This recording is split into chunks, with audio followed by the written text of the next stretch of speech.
My friends, I'm deeply humbled by the opportunity to speak for a third time before the most important legislative body in the world, the U.S. Congress.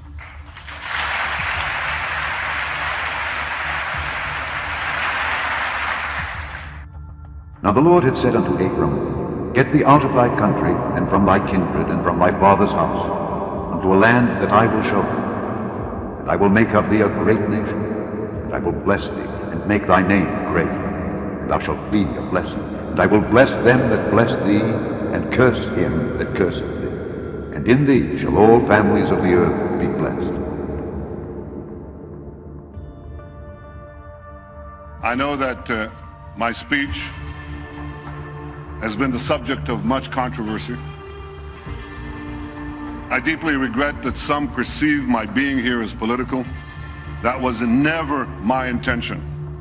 The remarkable alliance between Israel and the United States has always been above politics. It must always remain above politics. My friends, I've come here today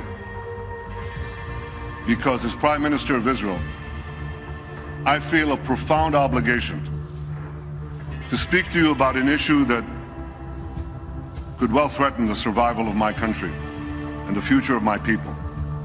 Iran's quest for nuclear weapons. We're an ancient people.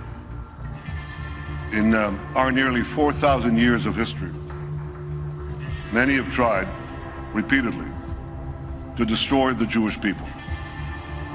Tomorrow night, on the Jewish holiday of Purim, we'll read the book of Esther. We'll read of a powerful Persian viceroy named Haman, who plotted to destroy the Jewish people some 2,500 years ago. But a courageous Jewish woman, Queen Esther, exposed the plot and gained for the Jewish people the right to defend themselves against their enemies. The plot was foiled. Our people were saved.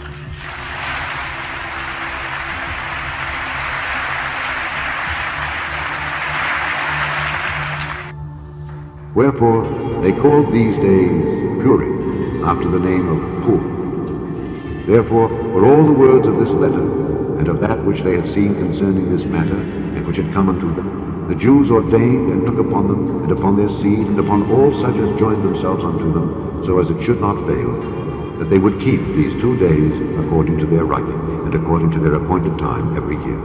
And that these days should be remembered and kept throughout every generation, every family, every province, and every city. And that these days of Purim should not fail from among the Jews, nor the memorial of them perish from their seed. Because America and Israel, we share a common destiny. The destiny of promised lands that cherish freedom and offer hope. Ladies and gentlemen, history has placed us at a fateful crossroads. We must now choose between 2 paths. One path leads to a bad deal that will at best curtail Iran's nuclear ambitions for a while. But it will inexorably lead to a nuclear-armed Iran whose unbridled aggression will inevitably lead to war. The second path, however difficult, could lead to a much better deal that would prevent a nuclear-armed Iran, a nuclearized Middle East, and the horrific consequences of both to all of humanity. You don't have to read Robert Frost to know. You have to live life to know that the difficult path is usually the one less traveled. But it will make all the difference for the future of my country. And I will bless them that bless thee, and curse him that curseth thee. Some who attended the event, some who didn't, but all of whom have something to say about his appearance. First of all, again, these remarks are only attributable to me. I think the speech validated all of the reasons I said I was opposed to the speech. I expected the Prime Minister to speculate on and mischaracterize the negotiations and a potential deal. And I also resent the fact that he was telling us how to negotiate when the administration and their representatives have been at this for 2 years now with the cooperation and participation of 5 other major nations in the world. This speech was straight out of the Dick Cheney playbook. This was fear-mongering at its ultimate. The governor of Kentucky declared a state of emergency today. Parts of the Commonwealth got as much as 2 feet of snow, bringing highway traffic to a stop. The National Guard is stepping in to help Kentuckians dig out of their second big snowstorm of the season. In some areas of the state, up to 2 feet of snow fell last night. The hardest hit was Interstate 65 near Elizabethtown and I-24 outside of Paducah. Governor Steve Beshear has declared a state of emergency. Kentucky Governor Steve Beshear has issued a statewide state of emergency. Now, this means communities will have immediate access to state resources. And in Indiana, Posey County officials, they're retracting their initial report of a state of emergency. Instead, they have issued a voluntary travel advisory. Officials there apologize for the mix-up. Democratic Congressman John Yarmuth of Kentucky is here to tell us why he chose to stay away. I know that you wrote, 16 paragraphs on this. Boil it down for us. Well, primarily I didn't want to be a prop in a Netanyahu campaign commercial, but I don't know what we would have learned today that we already didn't know, and that's what I expected. That's one of the reasons I gave for not going. I don't think my attendance or my presence in the speech was is part of the thing we ought to be discussing. This is about the appropriateness of Prime Minister Netanyahu speaking before Congress, delivering a political message, one that's aimed at his own political dilemma, and not at actually helping move the Iranian nuclear situation in a way that's productive. So again, I don't think whether I went to the speech or not is relevant. Things have been much worse in Kentucky, where hundreds of drivers were stranded on the interstate.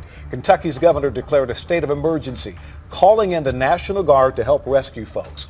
Air 4 flew over I-24 while semis and cars just sat stuck. Look at that line.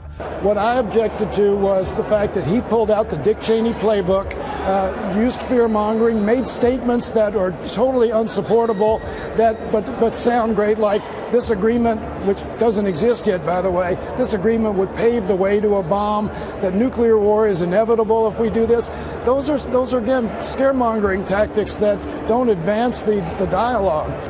Well, I think that right now Israel and the region is much safer with regard to a nuclear program in Iran because they've degraded their program over the last year and frozen the program in place. And curse him that curseth thee. The line of stranded tractor-trailers stretched down the highway for 40 miles. Icy roads caused several accidents that shut down 2 major highways in Kentucky, stranding more than 600 vehicles overnight. Heavy snow added to the misery on I-65, and traffic on I-24 was disrupted from the Illinois state line to the Tennessee border. Governor Steve Beshear has declared a state of emergency and deployed the National Guard to help stranded drivers. Well, we're going to try to get him straightened out and get him up here where we can get up this ramp here.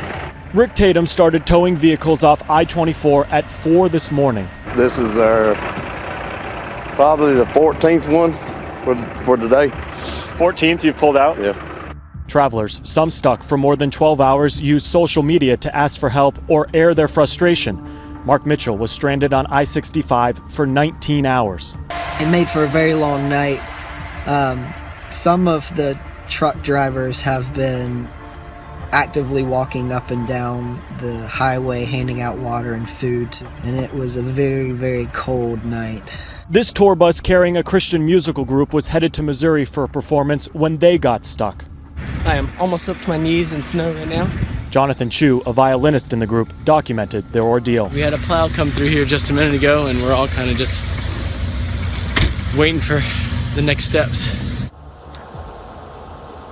I-24 in the distance back there is open, but Charlie, the temperature here in Kentucky is supposed to dip below 0 tonight, meaning that crews will have to be out salting the roads so that they don't ice back over. Chris Conti, thank you. Facing me, right up there in the gallery, overlooking all of us, in this august chamber is the image of Moses. Moses led our people from slavery to the gates of the Promised Land.